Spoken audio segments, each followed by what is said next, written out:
పరిశుద్ధుడు కృపామయుడు పరలోకముల అత్యున్నత సింహాసనముపైన ఆసీనుడైన మా పరమ తండ్రి, నీ పరిశుద్ధమైన పాదాలకి కోట్యానుకోటి వందనాలు చెల్లిస్తున్నాం నా యేసయ్య. దయగలిగిన మా తండ్రి, దయామయుడ, కృపామయుడ, కృపగలిగిన మా యేసయ్య, ఈ యొక్క దినాన్ని మాకు అనుగ్రహించిన దాన్ని బట్టి నీకు కృతజ్ఞతలు చెల్లిస్తున్నాం నా ప్రభువ. దేవా, గత 4 ఏళ్లుగా నా ప్రభువ ఈ సేవా పరిచర్య ప్రారంభించిన నా ప్రభువ, ప్రతి ఏడాది నీ ప్రభువ నీ సన్నిధిలో నా ప్రభువ అందరూ చేరి నా ప్రభువ ఇలా కృతజ్ఞతలు చెల్లించడానికి ఈ కృపని ఒక సమయాన్ని అనుగ్రహించిన దాన్ని బట్టి నీ వందనాలు చెల్లిస్తున్నాం. దయచేసి నా ప్రభువ ఈ దినము కూడి వచ్చిన ప్రతి బిడ్డని, చేసిన ప్రతి ప్రార్థనలు విజ్ఞాపనను విని నా ప్రభువ నీ కృపతో దీవించి నీ కనికరంతో నింపి నా ప్రభువ అయా దయచేసి ప్రతి సమేశప విజ్ఞాపనలో ప్రతి విషయంలో నా ప్రభువ దయచేసి నాయన మీ తోడుగా ఉండి నడిపించమని నీ కృపతో వర్ధలింపచేయమని నీ పాదాలకు నమస్కరిస్తున్నాం. వాక్యంలో మీరుండండి నా ప్రభువ, ప్రతి ఒక్కరితో మీరు మాట్లాడండి నా ప్రభువ. ఈ దినము నా ప్రభువ అవును తండ్రి నా ప్రభు విశేషకరమైన ఆశీర్వాదంగా మీరు మార్చి నా ప్రభువ ఈ యొక్క ఏడాదంతా నా ప్రభు నీ కృపలో దాచిపోయి నడిపించి అయ్యా కరోనా వైరస్ని నిర్మూలన చేసి నా ప్రభు మందిరంలో తండ్రి అధికమైన ఆరాధన అయ్యా దయచేసి నా ప్రభు ప్రార్థనలు జరగడానికి సహాయం చేయండి నా ప్రభు. నీ కృపతో స్వేచ్ఛను కలిగించి నీ కృపతో నింపమని నీ పాదాలకు నమస్కరిస్తున్నాము తండ్రి. ఆశ్రయించండి, బలపరచండి నా ప్రభువ. నా ప్రార్థన విన్నందుకు నీకు కృతజ్ఞతలు చెల్లిస్తూ యేసయ్య నామములో వేడుకుంటున్నాం తండ్రి, ఆమేన్. ఈ దినమున ఈ కృతజ్ఞత కూటానికి వచ్చినటువంటి దేవుని ప్రజలందరికీ ప్రభు అయిన యేసుక్రీస్తు శక్తివంతమైన నామమున నా హృదయపూర్వకమైన వందనాలు మీ అందరికీ చెల్లిస్తూ ఉన్నాను. దేవుని ప్రజలారా, దేవుని యొక్క వాక్యాన్ని మీరు చాలా శ్రద్ధగా ఆలకించండి. కొన్ని నిమిషాలు మాత్రమే ఈ వాక్యాన్ని పంచుకొని నేను ముగిస్తాను. జాగ్రత్త కలిగి మనసు పెట్టి దేవుని మాటలు మీరు వినండి. ప్రవక్త అయినటువంటి యోహాను ఆయన తలగొట్టబడినటువంటి తర్వాత ఆయనను తీసుకొని వెళ్ళి పాతి పెట్టారు. ఆ సమయంలో యేసుక్రీస్తు ఆయన దోణెక్కి ఆ దరికి వెళ్ళి ఆయన అరణ్యానికి వెళ్ళాడు. అది ప్రజలు చూసి ఎంతోమంది జన సమూహము ఆయనను వెంబడించారు. ఆయనను వెంబడించి ప్రభు దగ్గరికి వచ్చారు. ప్రభు వారిని కనికరించి రోగులైనటువంటి వారిని స్వస్థపరిచనని పరిశుద్ధ గ్రంథంలో చూస్తాం. అయితే సాయంకాలం అయిపోయింది. ఆ సందర్భంలో ప్రజలకు ఆహారం పెట్టాలని ప్రభు ఆలోచన చేశాడు. అయితే ఆయన శిష్యులు అంటున్నారు, ఇంతమందికి ఆహారం ఎక్కడి నుంచి తేవాలి? వారిని గ్రామాలకు పంపించండి. వెంటనే ప్రభు అంటున్నాడు, వీరికి మీరే భోజనం పెట్టండి. ప్రభువా, 5 రొట్టెలు 2 చేపలు మాత్రమే ఈ స్థలంలో ఉన్నాయి. ఇంతమంది ప్రజలకు ఆహారం ఎక్కడి నుంచి తేవాలి? వాటిని నా దగ్గరికి తీసుకొని రండి అన్నాడు. నా దగ్గరికి తీసుకొని రండి అని చెప్పి వాళ్ళతో మాట్లాడినప్పుడు వారు తీసుకొని వచ్చి ప్రభు చేతిలో పెట్టారు. ప్రభు వాటిని తీసుకొని ఆకాశం వైపు కన్నులెత్తాడు. వాటిని ఆశీర్వదించి అన్నటువంటి మాట బైబిల్ గ్రంథంలో చూస్తాం. ఆ మాటకు అర్థం ఏమిటంటే, దేవునికి స్తోత్రము చేసి, దేవునికి కృతజ్ఞతలు చెల్లించి అన్నటువంటి మాట పరిశుద్ధ గ్రంథంలో మత్తయి సువార్త 14వ అధ్యాయము మనము 13వ వాక్యం నుంచి కిందకు చదివితే ఈ సత్యాలన్నీ అక్కడ కనిపిస్తాయి. నా ప్రియులారా, ఇప్పుడు శిష్యులకి ఇచ్చి ఆ ప్రజానికానికి పంచిపెట్టమని చెప్పాడు. వారందరూ కూడా పచ్చికలో కూర్చొని మరి ప్రభు ఇచ్చినటువంటి రొట్టెలను, ఆ చేపలను వారందరికీ పంచారు. అక్కడ స్త్రీలు, చిన్నపిల్లలు కాకుండా తినినటువంటి పురుషుల సంఖ్య ఎంత అంటే 5,000 మంది అని పరిశుద్ధ గ్రంథంలో మనము చూడగలుగుతూ ఉన్నాము. దేవుని ప్రజలారా, ఈ మాట మీరు గుర్తించండి, గమనించండి. పరిశుద్ధ గ్రంథంలో మనం చూసినప్పుడు యేసయ్య అరణ్య ప్రాంతములో 5 రొట్టెలకు 2 చేపలకు ఆయన ఏమి చెల్లించెను అనంటే స్తుతులు చెల్లించాడు, కృతజ్ఞతలు చెల్లించాడు. ఆయన ఎప్పుడైతే కృతజ్ఞతలు చెల్లించాడో అరణ్యములో ఒక అద్భుతం జరిగింది. అరణ్యములో దైవ కార్యాలు ప్రజలు చూసినట్లుగా పరిశుద్ధ లేఖనం మనకు సెలవిస్తూ ఉన్నది. ఈ మాటలు వింటున్నటువంటి దేవుని ప్రజలారా, ఈ దినమున మందిరములో ఈ కృతజ్ఞతా కూటములో దేవుని వాక్యాన్ని మీరు వింటూ ఉన్నారు, ఆలోచన చేస్తూ ఉన్నారు. అక్కడ ప్రభు కృతజ్ఞత చెల్లించినప్పుడు దైవ కార్యాలు జరిగాయి, అద్భుతాలు అక్కడ చూశారు ప్రజలు కూడా. ఈ మాటలు నేను ఎందుకు ప్రకటిస్తున్నానో తెలుసా? ఈ భూమి మీద లోకాన్ని విసర్జించి ప్రభువును వెంబడించే ప్రతి వ్యక్తి కూడా దేవుని ఎదుట, మనుషుల ఎదుట కృతజ్ఞత కలిగి ఎవరైతే జీవించగలుగుతారో వారు దైవ కార్యాలు చూస్తారు. ఎవరైతే మనుషుల ఎదుట, దేవుని ఎదుట కృతజ్ఞత కలిగి ఉంటారో వాళ్ళు అద్భుతాలు చూస్తారు. ఈ మాటలు మీరు వింటూ ఉన్నారు. ఎందుకంటే ప్రభువుకి కృతజ్ఞత అంటే చాలా ఇష్టం. కృతజ్ఞత అంటే ఆయన ఎంతో ఇష్టపడతాడు.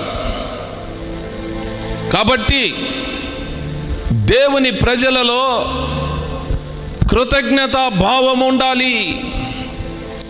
ఈ విషయాలను మీరు గుర్తిస్తున్నారు, గమనిస్తున్నారు. బైబిల్ గ్రంథంలో మనం చూసినప్పుడు అమిత్తయి కుమారుడైనటువంటి యోనాకు దేవుని వాక్కు ప్రత్యక్షమైంది. యోనా ప్రవక్తతో దేవుడు మాట్లాడుతూ ఉన్నాడు. యోనా, నినివే పట్టణస్థులు నా దృష్టికి దోషులుగా ఉన్నారు. కాబట్టి నీవు వెళ్ళి ఆ పట్టణానికి దుర్గతి వచ్చిందే అని నీవు ప్రకటించు.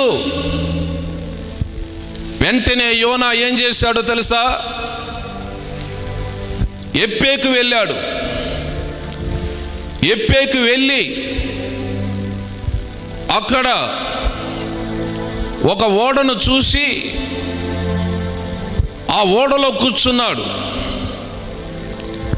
ఆయన నినివే పట్టణానికి వెళ్లకుండా తర్షీషుకు వెళ్ళిపోతూ ఉన్నాడు. ఆకాశం నుంచి దేవుడు చూశాడు, నా ప్రవక్త అయినటువంటి యోనాకు నేను ఒక పని అప్పగించాను, ఎంతవరకు దాన్ని చేస్తూ ఉన్నాడని దేవుడు ఆలోచన చేసి ఆయన ఎక్కడున్నాడో దేవుడు చూసినప్పుడు నినివేకి వెళ్లకుండా తర్షీషుకు వెళ్ళేటువంటి ఓడలో ఉన్నాడు ఆయన. ఆ సందర్భంలో దేవుడు ఆ సముద్రములోకి గొప్ప గాలిని పంపించాడు. వెంటనే తుఫాను వచ్చింది. ఆ తుఫాను ద్వారా ఆ ఓడలోకి నీళ్లు వచ్చేస్తూ ఉన్నాయి. ఓడ నాయకుడు ఓడలో ఉన్న వారితో చెప్పాడు, ఇదిగో మీ దేవుళ్ళకు ప్రార్థన చేయండి అని చెప్పి ఆ ఓడలో ఉన్నటువంటి సరుకులంతా కూడా ఆ సముద్రంలోకి పడవేస్తూ ఉన్నారు. ఆ ఓడను తేలిక చేయాలని, అయినా ప్రయోజనం లేదు. ఓడ నాయకుడు ఓడంతా కూడా పరీక్షించుకుంటూ వస్తూ ఉన్నాడు. యోనా ఎక్కడున్నాడో తెలుసా? ఓడ అడుగు భాగంలో నిద్రపోతూ ఉన్నాడు. అప్పుడు ఓడ నాయకుడు వచ్చి యోనాను లేపాడు. ఓయి నిద్రపోతా, లేచి నీ దేవునికి ప్రార్థించు, మనము చావకుండా ఆయన రక్షిస్తాడేమో. వెంటనే ఆయన లేచాడు. ఓడలో ఉన్న వారందరూ కూడా సీట్లు వేసుకున్నారు. ఎవరిని బట్టి ఇంత గొప్ప తుఫాను వచ్చింది?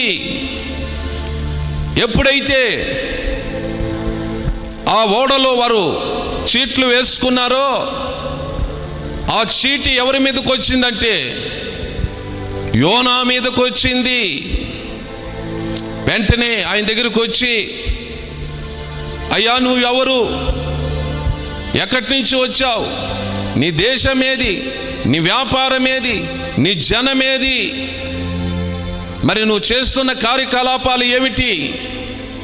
ఆయన చెప్పాడు, నేను ఒక ఎబ్రియుడును, ఈ సముద్రానికి ఈ సర్వ సృష్టికర్త అయినటువంటి యెహోవా సేవకుడును నేను. నన్ను బట్టే ఈ తుఫాను వచ్చింది. మీరు గాన నన్ను తీసుకొని సముద్రంలో పడవేస్తే ఈ తుఫాను ఆగిపోతుంది. వెంటనే వారు భయపడ్డారు, ఎంతగానో దిగులు పడ్డారు. ప్రయోజనం లేకుండా పోయింది.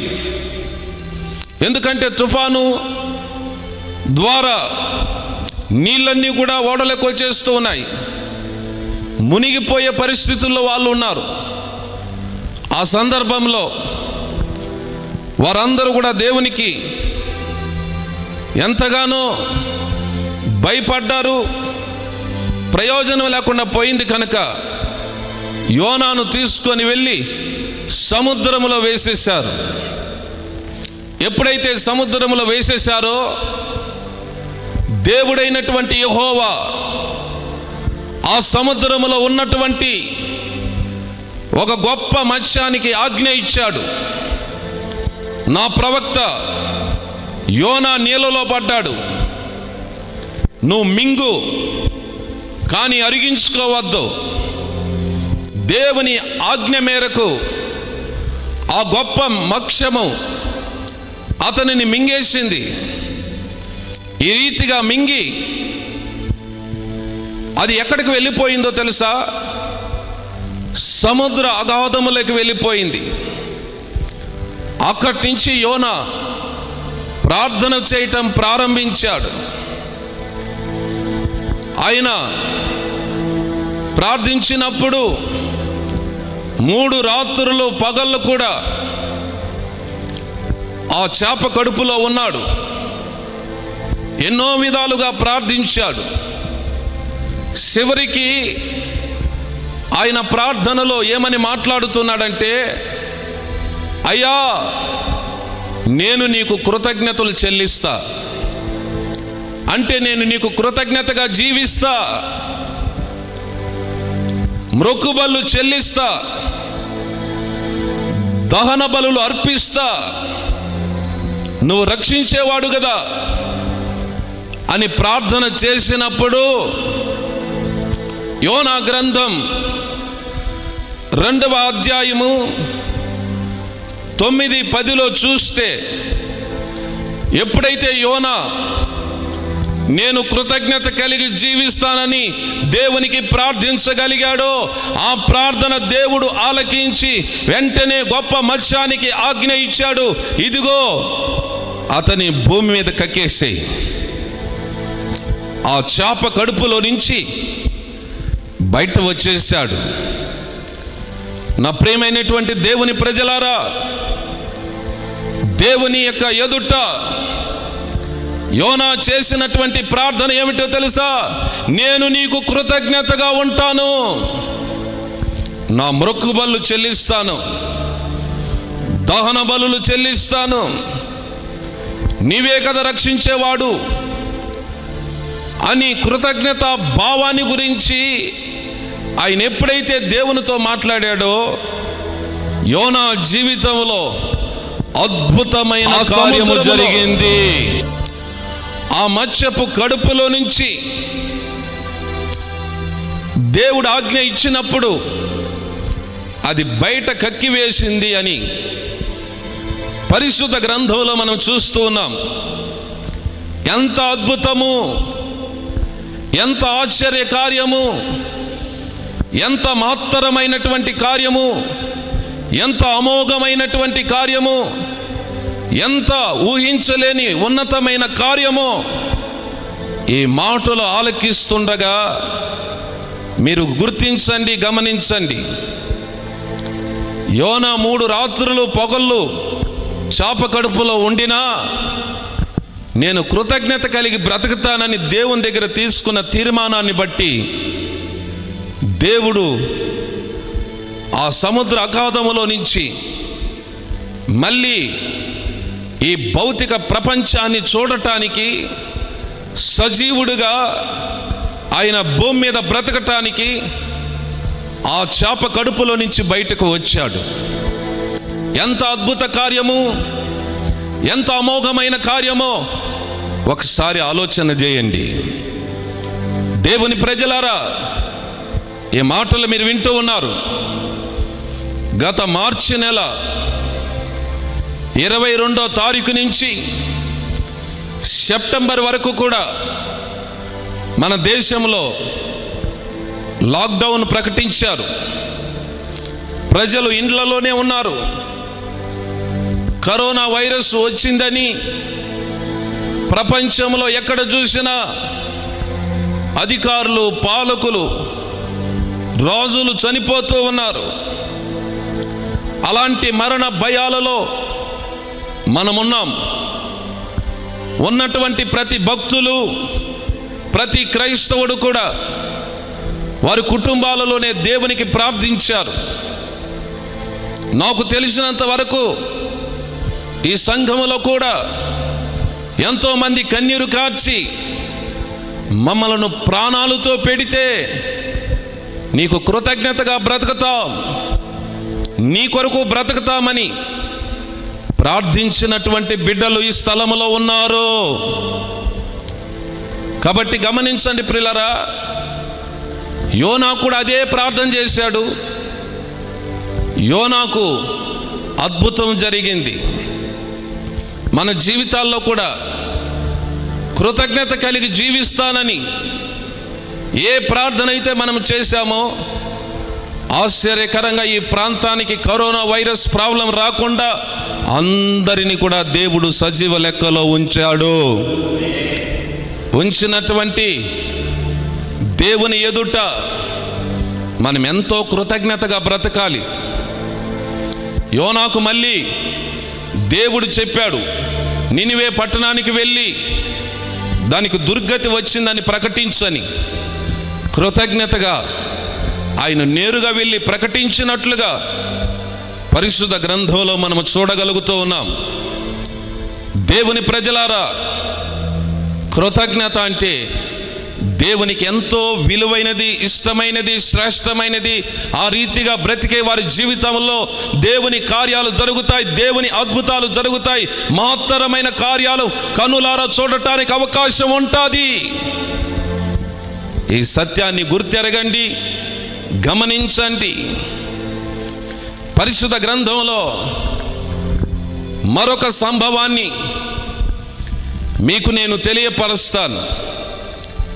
అదేమిటంటే, యూదా రాజు అయినటువంటి యెహోషాపాతు జీవించిన కాలంలో 3 గుంపుల వారు ఆయన మీదకు దండెత్తి వచ్చారు. అమోనీయులు, మోయాబీలు, ఎదోమీయులు, వీళ్ళందరూ కూడా ఏకమై ఆ దేశముకు ఆగ్నేయముగా ఉన్నటువంటి మృత సముద్రానికి దగ్గరగా వారు దండు దిగారు. ఎప్పుడైతే అక్కడ దండు దిగారో ఈ సత్యం ఎవరికి తెలిసిపోయింది అంటే, యెహోషాపాతు రాజుకు తెలిసిపోయింది. ఆయన చేసింది ఏమిటి లేదు, ఆయన చేసింది ఒకటే.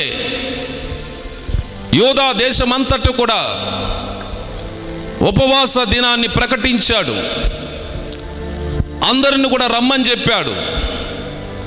అందరూ ఒక స్థలంలో కూడుకున్నారు, దేవునికి ప్రార్థించారు. ఆ రోజుల్లో సొలొమోను మహారాజు ఏ రీతిగా విజ్ఞాపన చేశాడో దేవునికి, ఆ రీతిగా ప్రార్థించినప్పుడు ఆ సమాజంలో, ఆ గుంపులో యెజీయేలు అన్నటువంటి ఒక వ్యక్తి ఉన్నాడు. ఆ వ్యక్తి మీదకి దేవుని యొక్క ఆత్మ దిగి వచ్చింది. ఆ వ్యక్తి ద్వారా దేవుడు మాట్లాడాడు. ఏమని మాట్లాడాడో తెలుసా? ఇదిగో, ఆ 3 గుంపుల వారి నుంచి మీకు విమోచన కలుగుతుంది, మీరు భయపడవద్దండి. యూదులారా, ఇశ్రాయేలులారా, యెరూషలేము నివాసులారా, భయపడవద్దండి. ఈ యుద్ధం మీరు కాదు, దేవుడే చేస్తాడని ఆ విషయము వారికి బయలుపరిచాడు దేవుడు. వెంటనే ఆ మాట వినగానే మరి యెహోషాపాతు రాజు ఏం చేశాడో తెలుసా? సాష్టాంగపడి దేవునికి నమస్కారము చేశాను అని ఉంది బైబిల్ గ్రంథములో. 2వ దినవృత్తాంతములు 20వ అధ్యాయము 18లో మనం చూసినప్పుడు, మరి ఎప్పుడైతే ఆయన సాష్టాంగపడ్డాడో ప్రజలందరూ కూడా కలిసి దేవునికి సాగిలపడ్డారు. వారు సాష్టాంగపడి దేవునికి కృతజ్ఞతలు చెల్లించారు. ఎప్పుడైతే కృతజ్ఞతలు చెల్లించారో ఇప్పుడు వారి మీదకి యుద్ధానికి వెళ్ళారు. ఆ యుద్ధంలో వాళ్ళు చేసినటువంటి కార్యక్రమాలు ఏమిటి అంటే, ఆయుధాలు తీసుకోలేదు, బల్యాలు తీసుకోలేదు, కత్తులు తీసుకోలేదు.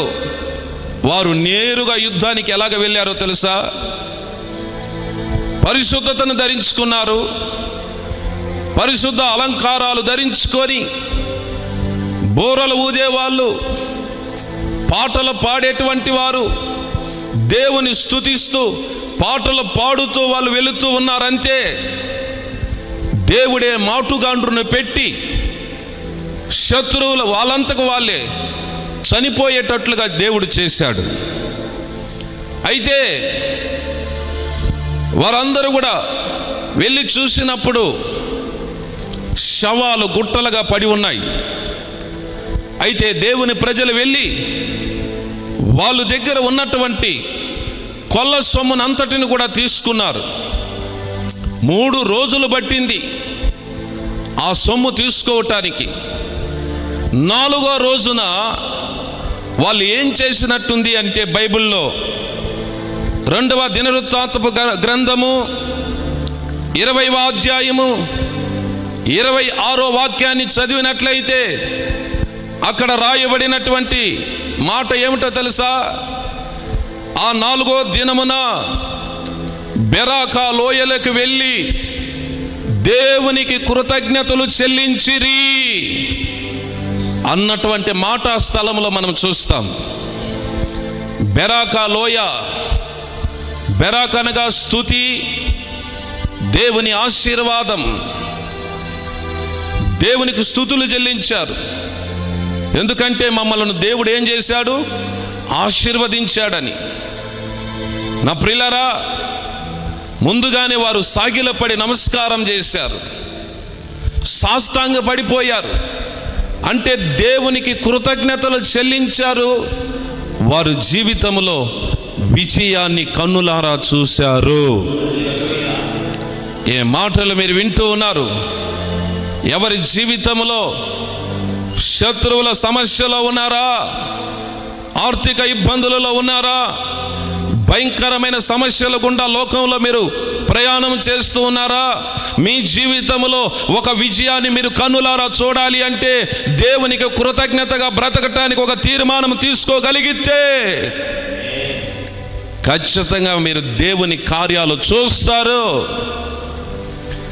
ఖచ్చితంగా మీరు దైవ కార్యాలు అనుభవిస్తారు.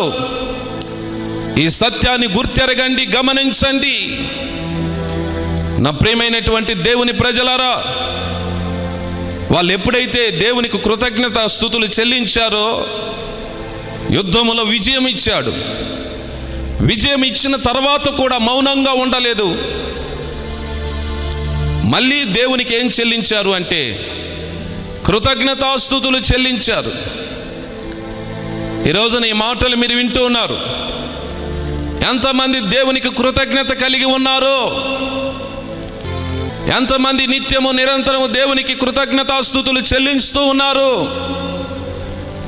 ఒకవేళ మీరు కృతజ్ఞత కలిగిన వారైతే దేవుడు అద్భుతాలు చేస్తాడు. దైవ కార్యాలు మీలో, మీ కుటుంబాలలో జరిగిస్తాడు. కొంతమంది విషయాలలో దేవుని కార్యాలు చూడలేకపోతూ ఉన్నారు.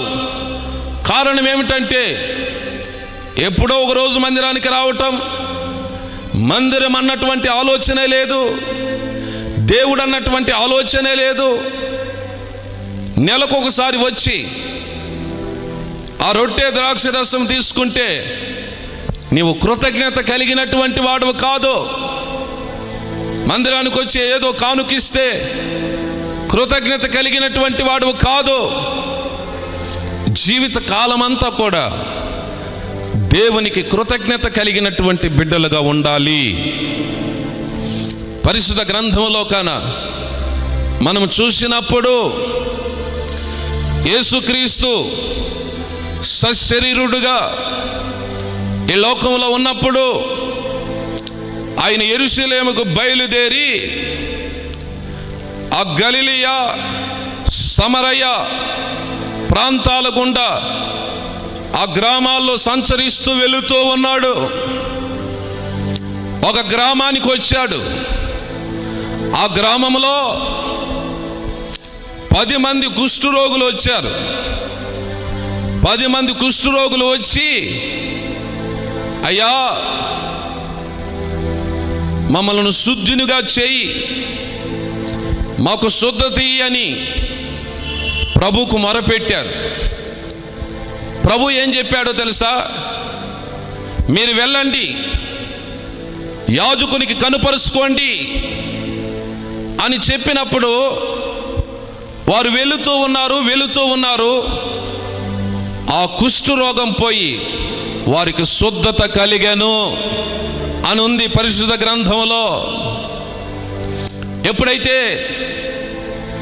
కుష్టి వ్యాధితో బాగైపోయారో, నా ప్రియులారా గుర్తించండి, గమనించండి, కుష్టి వ్యాధిని కలిగినటువంటి వ్యక్తులను గ్రామాల్లోకి రానివ్వరు, సొంత వారే దూరం చేస్తారు, అసహించుకుంటారు, వాళ్ళని హేళన చేస్తారు, వాళ్ళతో కలిసి ఉండటానికి అవకాశం లేదు. అలాంటి భయంకరమైనటువంటి పరిస్థితుల గుండా వెళుతున్నటువంటి వారికి ప్రభు శుద్ధతను కలుగజేశాడు, స్వస్థత ఇచ్చాడు. స్వస్థత పొందిన తర్వాత వారిలో ఒకే ఒక్కడు వచ్చి ప్రభుకి ఏం చెల్లించాడో తెలుసా? గొప్ప శబ్దముతో దేవుని మహిమపరిచి ఆయన పాదాల దగ్గర పడి కృతజ్ఞతలు చెల్లించెను అని ఉంది ఈ లూకా సువార్త 17వ అధ్యాయము 15-16లో మనము చూడగలిగితే. అయితే ప్రభు ఆ వ్యక్తిని చూశాడు. ఆ వ్యక్తిని చూస్తే అతడు ఒక అన్యుడు, సమరయుడు. అయితే ఇంక 9 మంది కనిపించలేదు. దాన్ని బట్టి చూస్తే ఆ 9 మంది కూడా యూదులుగా ఉండొచ్చు, వాళ్ళు కనిపించలేదు. ఒకే ఒక్కడు మాత్రం వచ్చి దేవునికి కృతజ్ఞతలు చెల్లిస్తూ ఉన్నాడు, దేవుని నామాన్ని మహింపరుస్తూ ఉన్నాడు. ఆ వ్యక్తిని చూసి, అయ్యా మీరు 10 మంది కదా వచ్చారు, నువ్వు ఒక్కడే వచ్చి కృతజ్ఞత చెల్లిస్తూ ఉన్నావు, ఆ 9 మంది ఎక్కడ వెళ్ళిపోయారు అంటే 9 మందిని గురించి ప్రభు బాధపడుతూ ఉన్నాడు. కృతజ్ఞత లేనటువంటి వ్యక్తులు వాళ్ళు, కృతజ్ఞత చూపనటువంటి వ్యక్తులు వాళ్ళు ఈరోజు కూడా లేరా సంఘములో? ఈరోజు కూడా లేరా క్రైస్తవులలో? కృతజ్ఞత లేనటువంటి వారు ఉన్నారు. దేవుని కార్యాలు చూసి కూడా, దేవుని అద్భుతాలు చూసి కూడా దేవునికి కృతజ్ఞతగా లేనటువంటి వ్యక్తులు ఉన్నారు ప్రపంచమంతా కూడా. ఈ విషయాలను మీరు వింటూ ఉన్నారు. ఎంతోమంది మనుషులు మేలు చేస్తే ఒక మనిషికి కృతజ్ఞత లేనటువంటి వ్యక్తులు ఎంతోమంది ఉన్నారు. అంటే ఇలాంటి వ్యక్తులను మరి నమ్మక ద్రోహాలని చెప్పచ్చు, కృతజ్ఞత హీనులని చెప్పచ్చు, కృతజ్ఞత లేనటువంటి వ్యక్తులుగా చెప్పచ్చు. ప్రభు కావలసింది కృతజ్ఞత. కృతజ్ఞత కలిగి జీవించగలిగితే నీ జీవిత వ్యవస్థలో, కుటుంబ వ్యవస్థలో, వ్యక్తిగత జీవితాల్లో, నీ పిల్లలలో దేవుని కార్యాలు చూస్తారు, దేవుని అద్భుతాలు చూస్తారు. ఎందుకంటే ఈ రోజున నేను ప్రకటిస్తున్న నజరేయుడైన యేసు క్రీస్తు ఆయన కృతజ్ఞత కలిగిన దేవుడు. ఆయన మహింపరిచేటువంటి వాళ్ళను ఆయన కూడా మహింపరుస్తాడు. ఆయన కృతజ్ఞత ఉంది, నిత్యము నిరంతరము కృతజ్ఞత ఆయనలో మనం చూస్తాం. ఈ రోజున మనుషులలో మనం చూడలేము. దేవుని ప్రజలను చెప్పుకుంటూ ఉన్నటువంటి వారిలో కృతజ్ఞత మనం చూడలేము. ఈ విషయాలు మీరు వింటూ ఉన్నారు. ప్రియా సహోదరి సహోదరులారా, మన జీవితకాలం అంతా కూడా దేవుని ఎదుట కృతజ్ఞత కలిగి జీవించాలి. ఏదైనా మన కృతజ్ఞత కూటానికి ఎంతోమంది ప్రజలు వచ్చారు. వచ్చినటువంటి బిడ్డలు దేవుని వాక్యాన్ని వింటూ ఉన్నారు. దేవుడు నిన్ను పోషించలేదా? నీకు వస్త్రానికి ఇవ్వలేదా? ఆహారం పెట్టలేదా? నీకు ఎంతగానో సుఖంగా ఉండటానికి ఆయన కృప చూపెట్టలేదా? నీ జీవితం ఎంత కృతజ్ఞతగా ఉండాలి. కొంతమంది మనుషుల మాటల్లో చూస్తే, వాళ్ళ క్రియల్లో చూస్తే కృతజ్ఞత లేని వారిగా కనిపిస్తున్నప్పుడు దైవ సేవకుడిగా నేను ఎంతో దుఃఖపడుతూ ఉంటాను, వేదన పడుతూ ఉంటాను, ఆవేదన చెందుతూ ఉంటాను. కొంతమందిని చూస్తే ఎంతో సంతోషం కలుగుతుంది, ఎంతో ఆనందం కలుగుతుంది. ప్రతి చిన్న విషయానికి, పెద్ద విషయానికి ఎంతగానో కృతజ్ఞత కలిగి ఉండటం, లోబడటము కన్నులారా నేను చూస్తూ ఉన్నాను. అలాంటి వ్యక్తులు ఎప్పటికైనా బాగానే ఉంటారు. అలాంటి వ్యక్తులు ఎప్పటికైనా ఆశీర్వాదకరంగానే ఉంటారు. దేవుడు చేసే మేళ్ళు, దైవ సేవకుల ద్వారా మేలు పొందుకొని కృతజ్ఞత లేకుండా ఎంతగానో కక్షలతో, క్రోధాలతో జీవించేటువంటి వ్యక్తులను దేవుడు ఒప్పుకుంటాడా? ఆలోచన చేయండి, ఆలకించండి. అలాంటి జీవితం మనకొద్దు. ఎప్పటికైనా మరణించాల్సిందే. మనం నేర్చుకోవాల్సింది ఏమిటో తెలుసా? కృతజ్ఞత. అలాంటి మంచి భావము కలిగి ఈ భూమి మీద నువ్వు జీవించు.